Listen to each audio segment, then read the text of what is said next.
আসসালামু আলাইকুম রহমতুল্লাহ।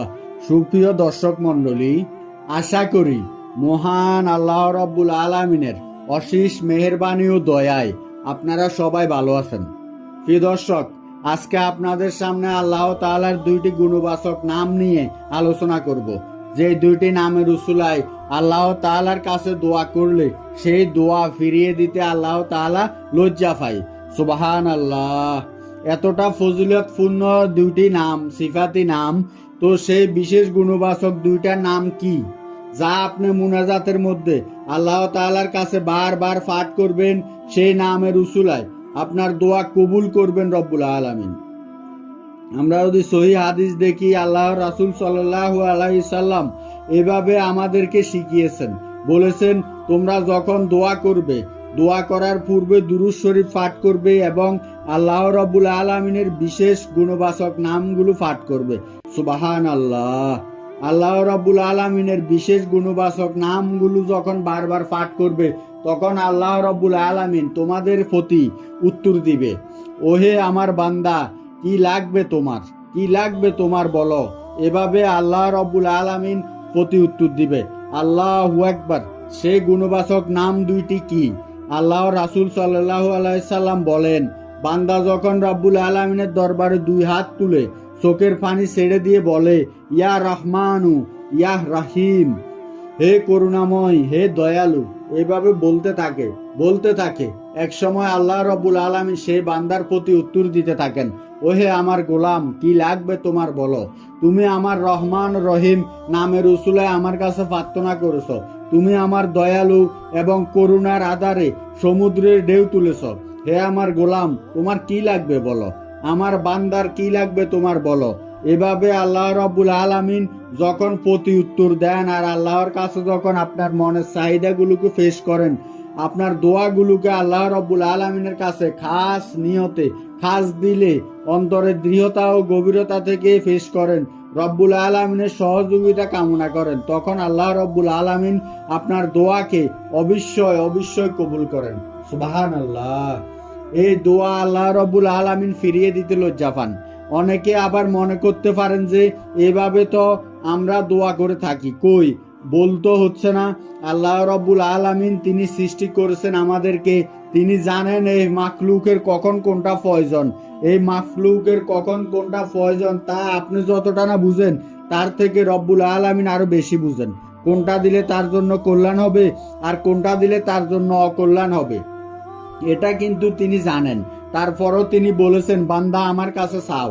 বান্দা যখন আমার কাছে চাইবে, তখন আমি খুশি হয়ে আমার বান্দাকে আরো বাড়িয়ে দেই। এই জন্য চাইতে হবে।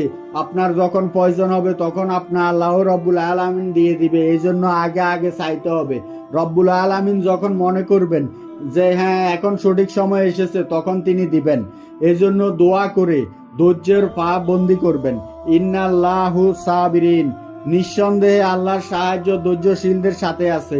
যে বান্দার জন্য এখনই এই জিনিসটা কল্যাণকর, আপনার ওই দোয়ার বদলতে সময় আসা মাত্রই আল্লাহ রব্বুল আলামিন সেই জিনিসটা আপনাকে দিয়ে দিবেন। এই জন্য আল্লাহ রব্বুল আলামিনের কাছে চাইতে হবে। প্রিয় ভাই ও বোনেরা, আমরা চাইতে সংকোচ বোধ করি, আমরা চাইতে বিরক্ত হই, কিন্তু আমরা জানি না এই চাওয়া কখনো বিদা যায় না। কত বাস্তব জীবনে আপনার তাৎক্ষণিক না পেয়ে গেল, আল্লাহ রব্বুল আলামিন কিন্তু অবশ্যই আপনার দোয়ার বদলতে কোনো না কোনো কিছু দান করবেন।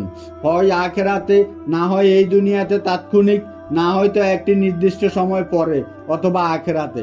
কোনো দোয়াই বিফলে যায় না। আল্লাহ রব্বুল আলামিন খুশি হন যখন বান্দা তার দরবারে চোখের পানি ছেড়ে দিয়ে রহমান ও রাহিমের নামের উসিলায় প্রার্থনা করে। শেষ রাতে উঠে তাহাজ্জুদের নামাজের পরে যখন একা মুনাজাতে হাত তুলবেন, এভাবে আল্লাহ রব্বুল আলামিনের কাছে দোয়া করবেন, তখন সেই নামটা বারবার পড়তে থাকবেন। নামটা অনুমানিক 100 বার পড়তে থাকবেন। 100 বার যখন পড়বেন, আল্লাহ রব্বুল আলামিন আপনার প্রতি উত্তর দিবে, ওহে আমার গোলাম, কি লাগবে তুমি আর আমারে বলো। এভাবে আল্লাহ রব্বুল আলামিনের দুইটা নাম বারবার পড়তে থাকবেন। শেষ রাতে পড়তে না পারলে রাতে দিনে যে কোনো সময়ে 2 রাকাত সালাতুল হাজত পড়ে ইখলাসের সাথে হাত তুলে এই নামটি বলতে থাকবেন। বারবার বলতে থাকেন আর অন্তরের মধ্যে বিশ্বাস রাখেন আল্লাহ রব্বুল আলামিন দয়ার সমুদ্র। আল্লাহ রব্বুল আলামিনকে করুণার সাগর, করুণার আধার বলে আপনি ডেকেছেন, ইনশাআল্লাহ তিনি আপনার ডাক শুনবে। আমরা অনেকে জানি না আল্লাহ রাব্বুল আলামিন তার প্রত্যেকটা বান্দার ডাক শুনে থাকেন। এরকম নয় যে বড় পীর সাহেব ডাক দিলে আল্লাহ শুনে, আমার ডাক আল্লাহ শুনবেন না, এটা কিন্তু ইমানদারের বিশ্বাস হতেই পারে না। এমন একিন রাখা ঠিক না। রব্বুল আলামিনের কাছে তার প্রত্যেকটা মাখলুক সমান। তার প্রত্যেকটা মাখলুক যখন আল্লাহ রাব্বুল আলামিনের কাছে হাত বাড়ায়, যখন আল্লাহ রাব্বুল আলামিনের কাছে চোখের পানি ফেলে কোনো কিছু চাই, তখন আল্লাহ রাব্বুল আলামিন তাকে ফিরিয়ে দিতে পারেন না। আর তার বিশেষ গুণবাচক নামগুলো যখন বলে, বারবার ডাকতে থাকে, তখন আল্লাহ রাব্বুল আলামিন সেই দোয়া ফিরিয়ে দিতে লজ্জা পায়।